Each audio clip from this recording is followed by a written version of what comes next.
All right, what's going on, guys? Should be live now. It's weird not live streaming in the middle of the day. It's a bit different. First, later NBA stream. Now again, we only have two NBA games, so this slate will be a little bit different.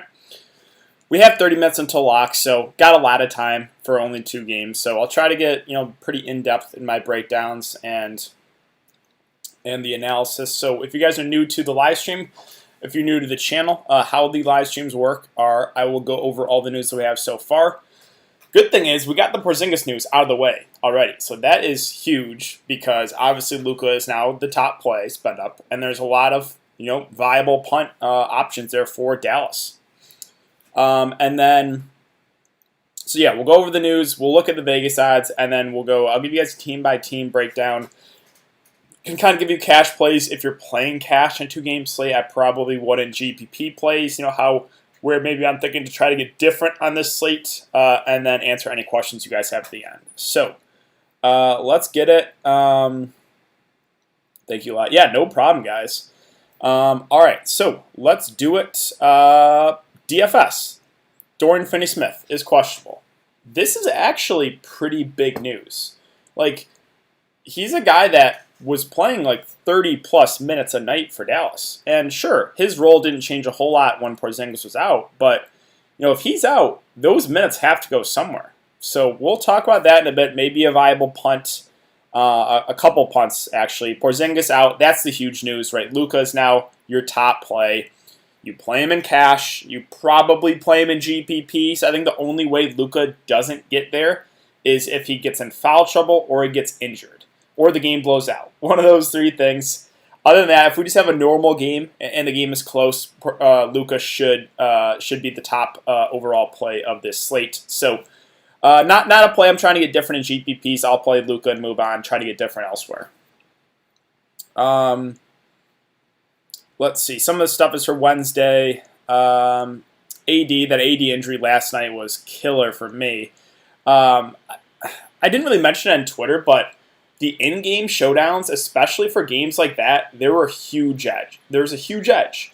If you guys don't play those in-game showdowns, it's good for a game like that once a blowout, because you had guys like LeBron James, CJ McCollum, Damian Lillard were all 20 to 30% owned. That's just dead money right there, because obviously they weren't going to play in the fourth quarter.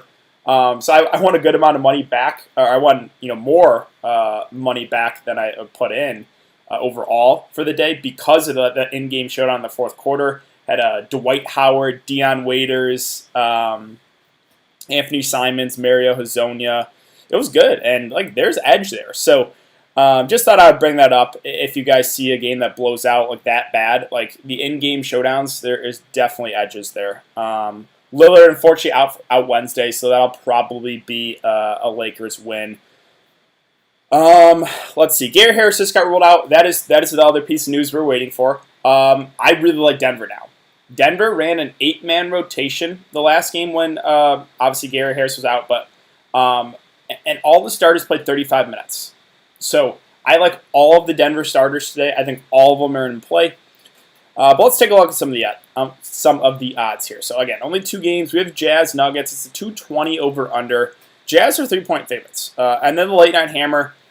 This is the game that obviously looks a bit more appealing. It's a 237 over under. The Clippers are 8-point favorites. I think there's an outside chance the game could blow out if Luka doesn't go crazy, right?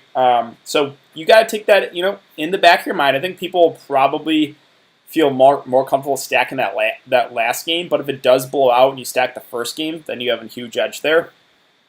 So, all right, let's jump into it. Utah. Let's talk about them first. So Utah, and this, looking at the 4 teams in the slate, I would say Utah is probably my least favorite team to target. Because you have Donovan Mitchell at 9-7. I just don't think I can do it. Obviously, I'm going to play Luka, and there are other stars I prefer for cheaper. I prefer the Clippers forwards. I prefer both Kawhi Leonard and Paul George, even though he's been struggling. I prefer Jokic. I prefer a guy like Jamal Murray for less. So that's not saying Mitchell's out of play, but as a one-lineup guy, I'm not going to get to him at 9-7. So don't completely cross him off if you're making multiple lineups. But he's not someone that really stands out for his price. The only thing I will say is I think Denver has to change what they've been doing defensively because that pick and roll, like they're so bad at defending that. It's literally the same play every time, and Donovan Mitchell's destroyed them. So I would assume that Mike Malone makes some changes on defense to actually, better defend that. We'll see. Mitchell's a guy that is just a contrarian play on the slate for me. You can play him to get different. If that's the way you want to get different, you want to spend up for Donovan Mitchell, that's fine. It's just not the way that I'm going to go about this slate. And I'm also not going to pay 7-6 for Rudy Gobert. That's just, I don't see the upside on him. He is a guy that literally needs the 4-block, 4-steal game to get a massive upside. Other than that, he's a guy that's probably going to get 35-ish fantasy points. I don't see the massive upside there on Rudy Gobert. So I'm not going to get to him. I'm not going to get to Mitchell on the slate. Mike Conley's at 6'7". Feels about right. We're going to get 32, 34 minutes from him. He's been shooting the ball really well, though. 9 of 13 and 8 of 13. I don't know if that continues, but I also don't think we get that absolutely massive game from Donovan Mitchell again, so I think the usage may be a little bit more spread out. Conley's one of those guys I'm fine if you land on in the mid-range as a last piece, but I don't know if I'm going to go out of my way to play him, if that makes sense. I'm not going to jam Conley in as my first piece into my lineup. Jordan Clarkson's at 5'2". He's actually viable, but this is a risky play because he's so scoring dependent. He's been shooting the ball well. If he's not shooting the ball well, the floor is pretty low. And the minutes haven't really been huge on him. I think he can get to 30 with Conley there, but that's probably it. So Clarkson, another guy that is more of a contrarian play for me. Joe Ingles intrigues me just because I know the ownership will be low. Now, he was terrible that last game. He played 35 minutes and had 6 fantasy points. I've never, Joe Ingles is usually a guy that will get you the rebounds, the assists, and can score the ball. I've never seen a floor like that on him for 35 minutes. Again, partly it was due to Utah's offense literally just being the Donovan Mitchell pick and roll every single time. So the only reason I have interest in Ingles is because I know he's going to be low owned. He makes for an interesting contrarian play. Obviously, the upside isn't as high because Conley's playing. He won't really run the point a lot. But the only reason I consider him is because I know he's going to be low owned. And still, even with Mitchell and Conley playing, Ingles is a guy that can definitely go for 35 plus when he's shooting his threes well, and he's going to go overlooked on the slate. So I think the only reason I do have some interest is that I know he's going to be super, super low owned. And there's not a lot of standout plays in the mid tier on the slate. Obviously, you have guys like Luka, Kawhi at the top, and then some good value. So the mid range, there's no one really stands out as an amazing play. Royce O'Neal's at 4 or 5. That just seems priced about right. I don't think he gets 11 fantasy points again. I think we probably get somewhere between 20 to maybe 30 on the higher end. So another play I'm fine with. I think I would slightly give the edge to Ingles over O'Neal, just because Joe Ingles is the better offensive player compared to Royce O'Neal. But neither really stand out as amazing plays for the prices. I'm not going to get to Niang. That's trying to get too different. Don't play Morgan. Bradley's only going to play 10 minutes or so. Not enough to consider him, in my opinion. So that's it. Really, Utah's a team that I'm not really high on anyone. I don't even know if you have to play someone on Utah on this slate.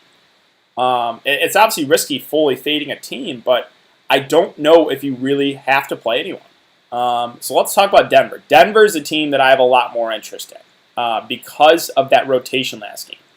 Now, can we trust that Mike Malone runs that same rotation again? Probably not. It's Mike Malone. He's on the list of those coaches that we cannot trust. All the starters played 35-plus minutes. Nikola Jokic, I like today at 9-4. And the reason being is people are just going to go to Jamal Murray.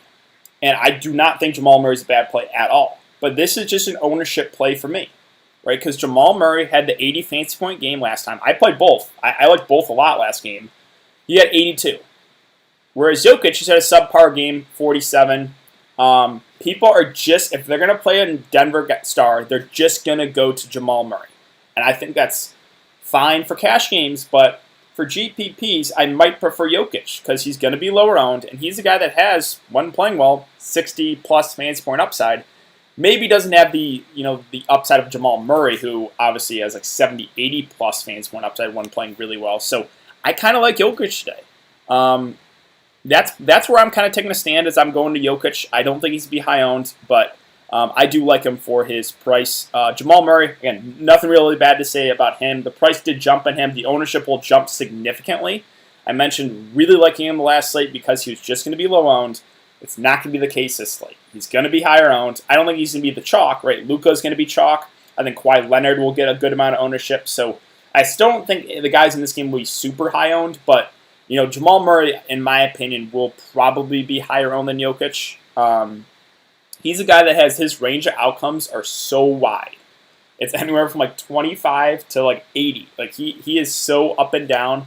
The good thing is, again, the rotations. He played 43 minutes. He almost played the whole game. So I like Murray. I like Jokic quite a bit. If you're going to make me pick one, I might go to Jokic just because of the ownership. Now, that would be the only reason, I think. I do like both the Denver Stars a good amount here. MPJ is a guy I'm going to pass on at 5'7".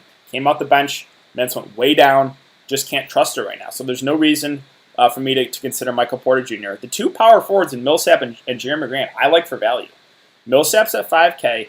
He, just wasn't getting the minutes, but then came out and played 35 minutes last game. So the price did come up on him, whereas Jerami Grant also played 36 minutes.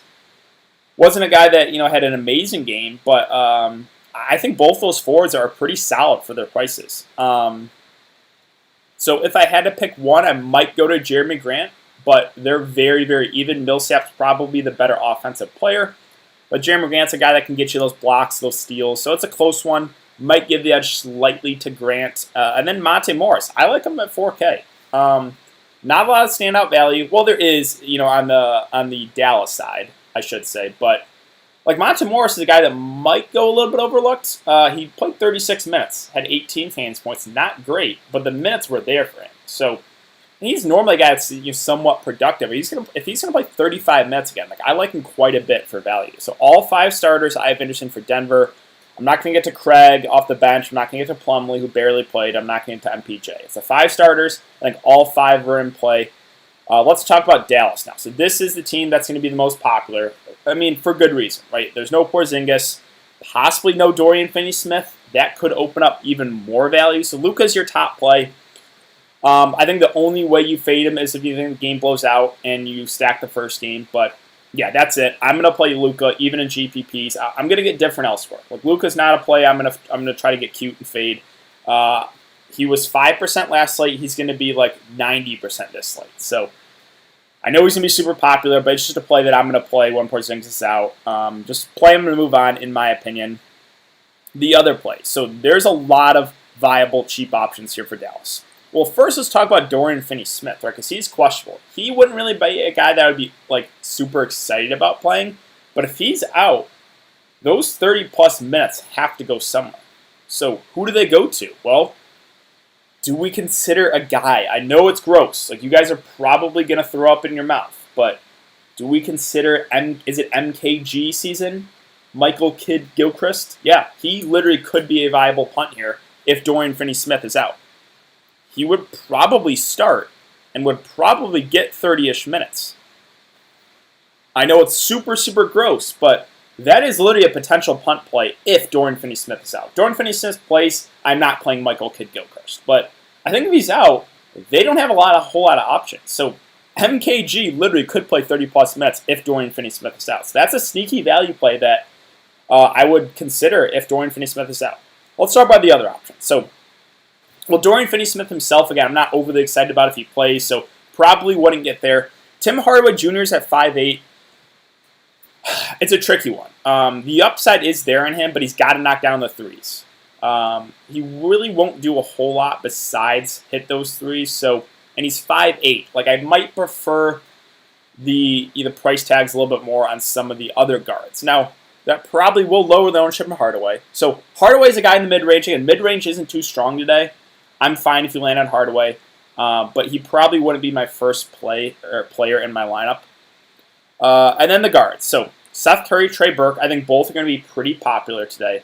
Trey Burke played 37 minutes. I'll show the game went to overtime. And then Seth Curry came off the bench and played 31 minutes. Both are a little bit scoring dependent because they're playing alongside Luka Doncic. And Luka's just going to eat up all of the assists. So these two guys are a little bit scoring dependent. The minutes will be there, though. So I have interest in both. I think Trey Burke, just going off the last game, will be higher owned because he had the big game. I have no issue if you want to go Seth Curry as a pivot because I think he will be slightly lower owned. Again, both have to hit their threes, though. And then finally, the big. So these are two of my favorite value plays of the day with Maxi Kleber and Boban Marjanovic. Kleber started at center, played 37 minutes. Didn't have an amazing day, but I think he's safe, right? The minutes will be there on him, and him playing center really does give him a boost. So I like Kleber a good amount as value. And then I also like Boban at 3.8. He played, 16 minutes the last game, had 18 fantasy points. If we get 16, I think anywhere from 15 to 20 minutes from Boban, yeah, he could crush his salary. So I like both those guys quite a bit.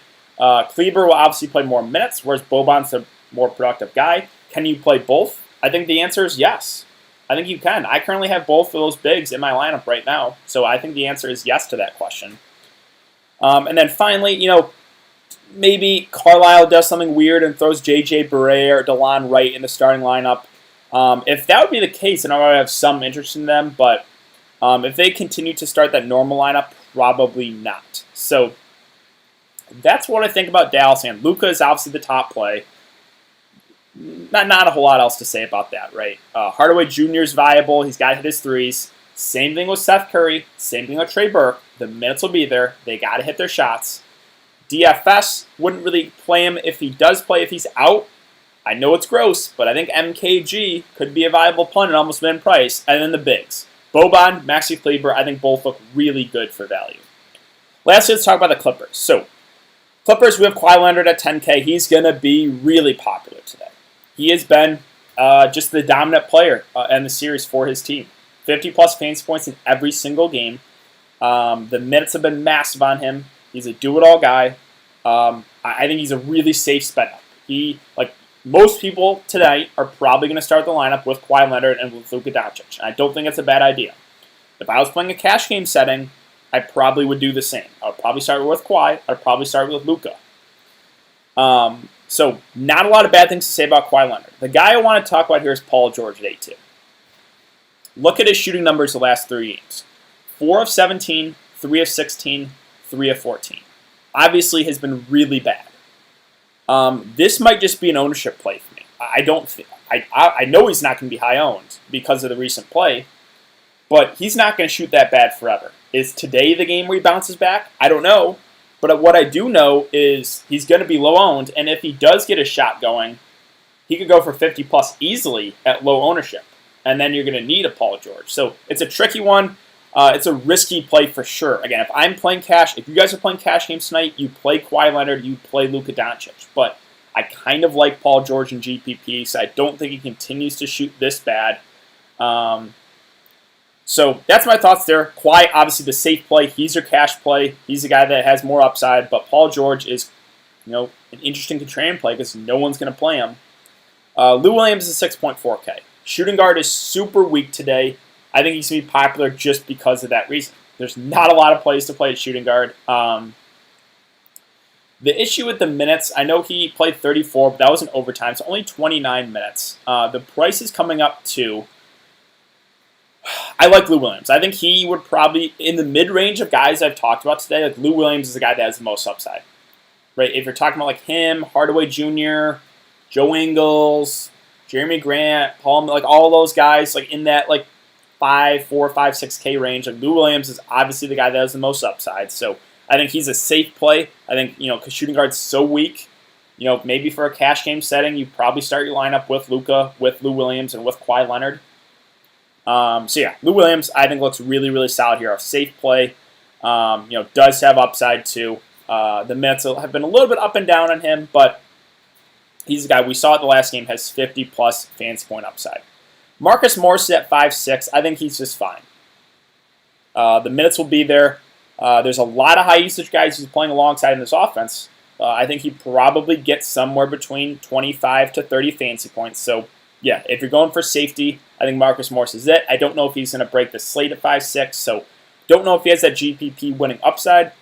Ivica Zubac does have that GPP winning upside. The issue is how many minutes is he going to play, right? He could play 18 minutes. He could play 30. This is a big question, and we have no Kristaps Porzingis, which does worry me with Zubac's minutes. Because he was out there a lot, to help defend, obviously, Kristaps. So Dallas could go small, obviously. Boban's not going to play a lot of minutes. So Kleber at the 5, are they going to run Zubac out there a lot? I don't know. So this is a tricky one. This is one people have asked me about. My answer is if he gets close to 30 minutes, I think he's probably the best value of the day. If he gets 18 minutes, then not so much. So can you trust Doc Rivers? Right now, it's a little bit hard to tell. So I like him for GPPs. If he gets extended, then he could break the slate at 4.3. Montrez is just going to be a pass for me. The minutes are just not there right now. I need to see him play 25-plus minutes. Right now, it's just not there. So I'm just not going to do Montrez. Reggie and Shamet are viable. Pat Beverly is doubtful. So Reggie, Shamet probably get somewhere. The minutes have been up and down on these guys, right? 17 and 28 for Reggie last game. Shamet, 27 and 23. I'm not super excited about either. I think they're fine options. I think I like the upside more on some of those Dallas guys, just because it's Luka and that's it. I probably prefer Monte Morris to Reggie and Shamet. The minutes are higher on Monte Morris than they are on those two guys. So that's my thoughts. I think if you really, really need a cheap guy, they're fine, but I don't know if I'm going to get to either of Jackson or Shamet. So I think that's really it. Let's see if we got any more news, then I can get to questions. Yeah, it's a 2-game slate, so don't go crazy today, guys. Yeah, Denver, same starting lineup. Murray, Morris, Grant, Millsap, Jokic. I have interest in all 5 starters. I think all 5 look really solid. Yeah, and again, for cash games, if you guys are going for safety, I think it's probably Luka. I think it's Kawhi Leonard. And probably Lou Williams that I start my lineup with. But I'm not playing cash games. I'm playing GPP, so I might try to get a little bit different. Let's do it. Jamal Murray and Paul George. Let's see. I got Murray and PG in a lineup. Zubac will not play a lot. Clippers will play Green or Trez at the 5 with Dallas playing small. Yeah, that's what worries me with Zubac. It's just the small ball and Porzingis not being out there. Doncic, Lou, Will, Hardaway, MKG, Jokic, Conley, Shamet, Boban. Yeah, MKG is only a guy I would consider if he starts for DFS. If DFS is out and MKG starts, then I would consider him. But that is a really risky play, and we don't have that news yet. Millsap is solid in the mid-range. The minutes were there last game. They haven't been the first two times, but if the minutes are there, I think he's good. I'm all in Dallas, and it scares me. Yeah, it scares me a little bit too, but when you have a huge piece like Porzingis out of lineup, it just makes sense. Is MKG going to play? He'll play. He'll play a lot of minutes if Dorian Finney-Smith is out, in my opinion. If Jimmy Butler didn't get hurt, I would have been at the top of GPP. Yeah, yesterday was tough, man. Jimmy got injured. AD got injured. The Lakers blowout too. Zubac and Maxey or Burke and Boban. Probably feel better about Burke and Boban right now. But that's close. Shamet or Kidd, LOL. MKG. Well, right now it's Shamet, but Kidd Gilchrist I would consider as a punt for sure if Dorian Finney-Smith is out. Boban or Shamet, Seth Curry. Boban or Shamet. It's going to be Boban for me over Shamet. Seth Curry or Zubac. The upside is higher in Zubac, but I feel a little bit more comfortable right now with Seth Curry's minutes. I'll go Seth Curry. Your guess in Zubac's minutes, I would say 20 because Dallas doesn't have Porzingis. Morris for 20 to 25 fantasy points. Yeah, I think Marcus Morris is fine for cash games, but I don't think he's going to break the slate. O'Neal or Zubac? That's a tricky one. I'm just worried about Zubac's minutes, but he's a solid point per minute guy, whereas O'Neal, the minutes will be there, but a low usage guy. So that one's almost 50-50 for me. Maybe Royce for cash, Zubac for GPPs. I'm rolling with Luka, Curry, Kawhi, Grant, Joker, Jackson, MKG, and DeLon Wright. I don't know if I'd play DeLon Wright. How many minutes did he play last game? He didn't play a lot. I know that. He only played 9. So I don't think I would play DeLon Wright. Real quick, guys, we have 5 minutes until lock. I'll stay on a little bit after 2. If you could hit that like button and subscribe if you haven't already, would really, really appreciate it. Lou or Tim Hardaway Jr.? Well, Lou's going to be higher owned. Lou probably has a little bit more upside, but I don't hate that idea of going to Hardaway in GPPs, right? Because he will have to do more with Porzingis is out. He just has to hit his shots. Jamal Murray and Paul George are Kawhi and Tim Hardaway Jr. in GPPs. I'll go Jamal Murray and Paul George. I'm fine going to Paul George here. I don't think he's going to be chalky. I don't think he's be that high owned. So, yeah, I think Paul George is a solid GPP option. Justin Jackson an option? No, I wouldn't do it. He did play, but I don't think he's a guy I would consider. He's just so low usage. He's min price. He played 5 minutes, so he could potentially, I guess they could do something dumb and start him if DFS is out. So we got to keep an eye on the starting lineup. But Carlisle could do something stupid. You could insert a guy like JJ Barea into the starting lineup. If that's the case, then JJ Barea would become really good value. So we'll see. Again, that's assuming Dorian Finney-Smith is out. My line is, let's see. I might have missed that. Let's see. Monte Morris or Boban. I really want to go Boban, but IDK if he starts, LOL. I think it's Monte for safety, but Boban, the upside is probably a little bit higher. Core, I don't know if I can give a core in a 2-game slate. Again, my core for cash games would be this. It would be Luka Doncic, it would be Kawhi Leonard, it would be Lou Williams. I think that's a solid way to start a cash game lineup. But I'm not going to do that. I'm playing GPP. So I think you play Luka for sure, unless you think it's a massive blowout. And then you probably get a couple pieces of that Dallas value. And then I think Denver looks good. Utah, there's a couple interesting contrarian plays, but no one really stands out as an amazing play for me there. Clarkson or Ingles? I'll go Ingles. I think he goes lower owned. I don't think he has that. I don't think he puts up a floor game again. Kleber over Zubac. Probably Kleber over Zubac. It's tricky, but the minutes will be there in Maxi Kleber. How many minutes for Boban? I think 15. I think around 15. Grant, Curry, Royce, or Finney-Smith is he? Let's see. Grant, Curry, Royce, or Finney-Smith if he is in. Of those 4 guys, I think I like Jeremy Grant the best. Are you going to take the risk on Paul George? I am. I'm playing Paul George today. I know the risk. He shot the ball absolutely terrible. But I like that he's going to be lower owned. So it's a risk I'm willing to take. Who would you even consider? Why would you even consider Ingles? I think the reason you consider Joe Ingles is because of the ownership. That's about it. Right? Because he had a really, really low floor. We're not going to get 6 fantasy points again from him.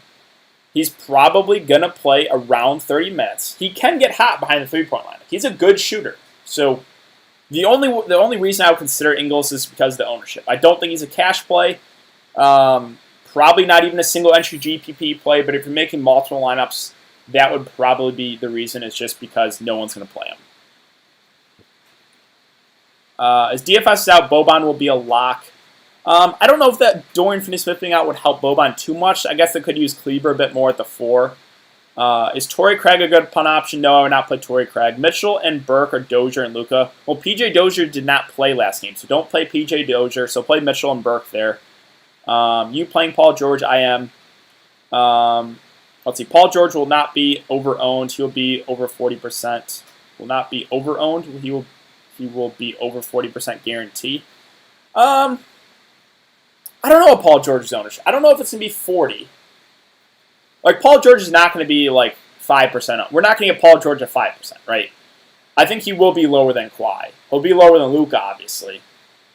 If I had to guess on Paul George's ownership, I would say 30-ish% would be my best guess. You're fading Luka. It's a bold move. Royce O'Neal is okay. Let's see. Do you play Monte Morris? I'm playing Monte Morris just for the minutes. I don't think Jamal Murray goes for 80 fantasy points again. So, yes, I'm playing Monte Morris. Good luck, everyone. How does this look, DK? Luka, Hardaway Jr., Paul George, Millsap, Boban, Murray, Kleber, and Monte Morris. I don't see an issue with that. Who scores more points between Curry and Burke? I mean, that's a tricky one. Trey Burke will be higher owned just based off that last game. So for that reason, I might just give the edge to Seth Curry. What are your picks for the winners of today's game? I think Clippers win. I think Denver wins. Thank you, DK, as always. Yeah, of course, man. Hoping for low on Jokic to smash. Yeah, so let's go over some ownership here. We got ownership. Jokic is 23% owned. So I played Nikola Jokic. My studs that I played were Luka. I ate the chalk there. I played Jokic for ownership, and I played Paul George for ownership. Yeah, Nikola Jokic is 25% owned. I will take that all day. We'll see how it goes. Hopefully he has his upside game. So, Jokic 25%, Jamal Murray 45% owned. Jamal Murray's double the ownership of Jokic. Yeah, we'll see. I'm willing to take that risk and go to Jokic. Hopefully Jamal Murray doesn't go absolutely nuts. Let's see. Locked and loaded. Good luck, guys. Jokic 24%. I like that. Jokic way too low owned. Yeah, it's just the recency bias. I'm not super surprised. Am I scared about fading 8K Jamal Murray? I am very scared about fading 8K Jamal Murray because the upside was just there, right? But on a 2-game slate, got to take a stand somewhere. I'm not playing huge money on a slate like this on 2 games, but I am going to get a little bit, riskier. On small slates like this, I like to take chances. So, yeah, I'm playing Paul George, hoping he has a better shooting day. I'm playing Jokic just because he's going to be lower owned compared to Jamal Murray. Smelling a takedown tonight, DK. Called it in the fall for you. Hey, we'll see. That would be great, man. Thank you, DK. Good luck, boys. Yeah, Murray, 38%. I have no issue with Jamal Murray. Again, I told you guys that I like Jamal Murray quite a bit. The reason why I play Jokic over him is just because of the ownership. That is it in GPPs. Appreciate you, DK. Yeah, no problem. Mitchell, too low owned, too. Yeah, so let's see what Donovan Mitchell is. I haven't found him yet. Millsap got 44%. So Millsap and Jeremy Grant were pretty close plays to me. Millsap 44% after last game. Jeremy Grant 22%. Again, people look at that last game and just kind of go off that. Now, let's see if I can find Jamal Murray. I see a lot of the Denver guys. I see very little Utah guys. Rudy Gobert 25%. I'm fine getting away from that. Donovan Mitchell is 14% owned. Don't mind that for GPP, just as Denver can't defend the pick and roll. But Murray won't do that again. I don't think he will either. Let's see. I really hope George does good. Hopefully. I hope he does too, because I'm playing him. Smash the like button before you leave, guys. Yeah, I would appreciate that. Jamal's 21% owned by tourney. In the $50 tournament that I'm in, he's 45%. Clarkson picked up 23%. MPJ 5%. I'm fine getting away from that. Let's see. This guy did play Joe Ingles. What's his ownership? Ingles is 22%. That's a little bit higher than I thought. I thought he would be lower owned. So Royce was flushing Murray the 2 prior games. Just seems like an outlier explosion. Yeah, that's why I want Jokic today, is just because of the ownership. So hopefully it works out. We'll see. Denver has no answer for Donovan. They don't. They got to switch up something defensively because they had no answer for him. It's just hard for me to get to 10K Donovan Mitchell when I have Luka with no Porzingis and you have, the other Clippers guys, Kawhi, Paul George. Please playoff P again tonight. Hopefully, MPJ's outscoring Millsap and Grant. Finally disagree with DK. We'll see. It's possible. I'm just worried right now with his minutes. So that is, I could, if MPJ plays well off the bench, they could extend him. It's not out of the realm of possibilities that MPJ does better than both those two. Can't wait to see your Twitter post later. Hello. Ingles 51% owned in my single entry tournament. Yeah, that's a little bit surprising. I thought Ingles he was 20% this tournament. I thought he would be lower on that. MPJ 9% GPP. He's low owned. What MPJ needs to happen is he needs to come off the bench and he needs to play well right away. He needs to start making his shots. If that's the case, like if MPJ gets hot off the bench, I think Mike Malone will extend him. So that's not out of the realm of possibilities. It's just a way riskier play. All right, guys, I'm going to get out of here. Good luck tonight. I know it's only a 2-game slate. We got a 3-game slate tomorrow, so gets a little bit better, even though we do have to talk about Orlando and Milwaukee, which I am not excited for. Look at his face. Not excited at all. But yeah, good luck, guys, and I will see you all later.